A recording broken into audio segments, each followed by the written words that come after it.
पेश है फिदा हुसैन हैदरी की रिपोर्ट। कंट्री इंसानी हकूक़ के आलमी दिन के मौका पर Pakistan human rights welfare foundation के ने तालीम और तालीमी अदारों में मंशियात के बढ़ते हुए रुझान के हवाले से आगाही सेमिनार का इनेकाद किया, जिसमें PHRWF के CEO इम्तियाज़ अली साहड़, असिस्टेंट कमिश्नर कॉनरी जुनैद आलम, कॉनरी के बानी खानदान से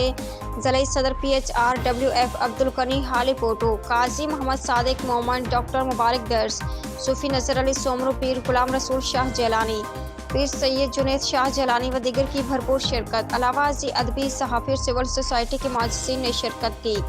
प्रोग्राम में समाजी वर्कर नियाज़ अहमद उस्मानी, कॉनरी शहर के बानी मरहूम काजी सुल्तान मोमन का एजाज़ी अवार्ड, उनके पोते काजी मोहम्मद सादिक मोमन को, सूफी नज़र अली सोमरू को उनकी समाजी खदमात पर नवाजा गया,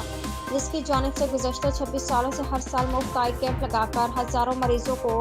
रोशनी की नेमत लौटा दी गई। पीर जुनैद शाह जैलानी, जिन्होंने सलाह मुतासिरीन के लिए पानी के हैंड पंप लगाने समेत खदमात पर तौसीफ़ी अवार्ड से नवाजा गया।